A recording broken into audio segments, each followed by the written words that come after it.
Good morning, good afternoon, and good night. Welcome back to another City Skylines episode. My name is Sports Monkey, and for today, I would like to get into traffic management.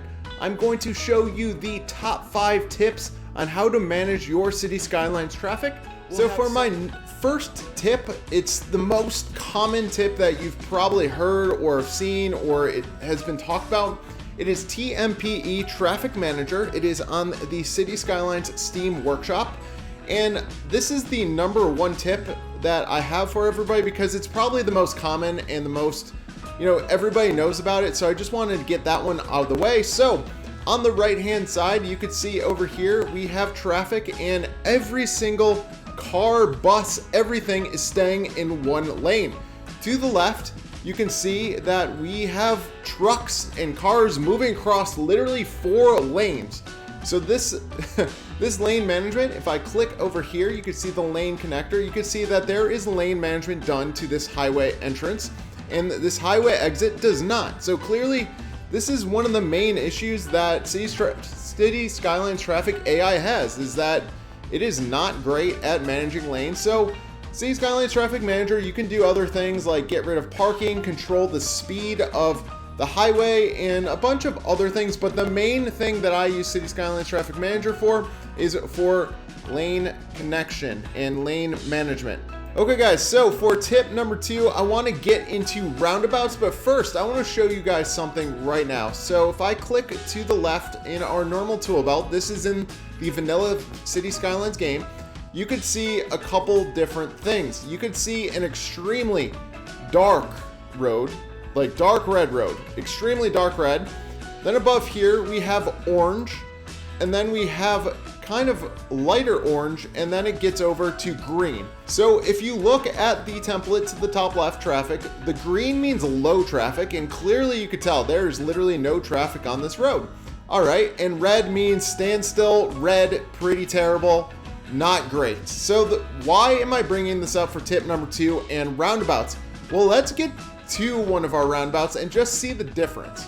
So now getting back to the main point of tip #2, which is adding roundabouts to your city. So right now I am in my oil industry, and oil industry creates a ton of different traffic. But this City Skylines roundabout helps us out because traffic keeps flowing. So our traffic is not going to be stopped at a 4-way intersection, and essentially all of the oil refinery traffic that's over there, which is quite a bit, it basically opens up my oil industry traffic, and it creates a really good traffic flow. As you can tell right now that we have the ability to go down south, we'll call this south because the street is going south, or it can go over to our storage area, and again, our traffic flow is doing amazing. And that is one of the keys to City Skylines traffic, is make sure your traffic is still flowing. So that was tip #2, adding roundabouts and making sure your traffic is still always flowing. So guys, tip #3, we're gonna do priority signs. So right now you can see this road already has the priority set, but we're gonna reset it completely. So right now we reset all of the signs. So what we're gonna do is we're gonna add yield signs to the smaller roads that are coming into our connector road. So what the yield sign does is it makes sure that this large road going north to south has the priority over the smaller roads going from east to west. So this way, instead of having a traffic light, you have continuous traffic flow going from north to south. And then since these 2 smaller roads don't really have much traffic, they can go as they please basically whenever they yield. So basically yield is they can stop. Well, that bus did not stop, but basically they can stop, or if they see that traffic is open, they can go and drive. They don't need to wait for a traffic light. So tip #3 is set your priority signs. And as you can tell, I'm gonna go down this main street a little bit. That's where I did for most of my large road. And essentially we have really, really good traffic flow. So set your priority signs. If you have the TMP Traffic Manager, you can do it, but you can also do this in the vanilla game. So that was tip #3. So tip #4 for my top 5 City Skylines traffic managing tips is very simple.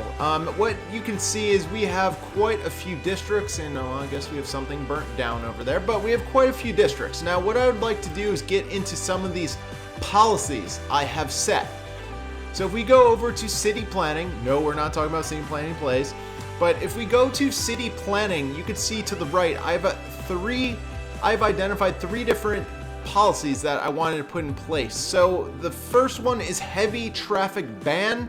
Heavy traffic will basically, there's no transport vehicles allowed in going basically through the neighborhood or whatever district you set.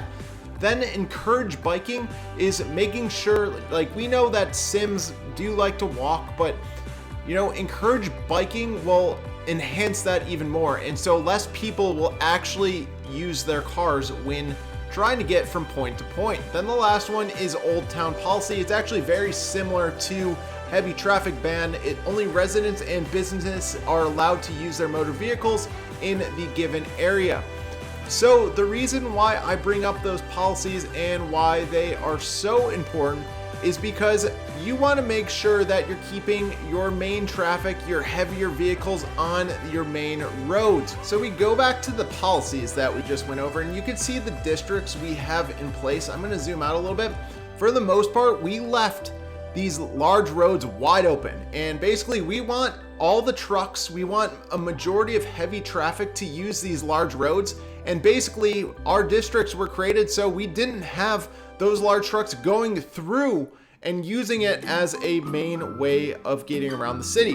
So essentially using the districts and making sure the the commercial traffic and any traffic that's not necessary stays out of neighborhoods. And essentially this cleans up your traffic really well, keeps out any unnecessary traffic in the neighborhood. So guys, make sure you district your area if you do have traffic problems. So for my 5th and final tip is make sure you use public transportation. I'm going to zoom in on our train hub. It is called the Metro Plaza Station, and it's a part of the new City Skylines DLC that came out recently, or was recently last year. Anyways, you can see that a lot of citizens, a lot of Sims like using public transportation.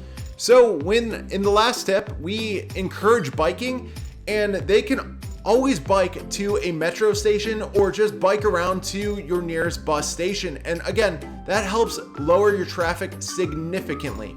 And like the reason why I do bring up the City Skylines Metro or using transportation was in an earlier City Skylines traffic video, you could see that a lot of my traffic around this roundabout was slammed. It was absolutely going insane and we couldn't get anywhere and everything was clogged and it just did not work out. Well, what I did to fix the traffic issue was I added a metro station.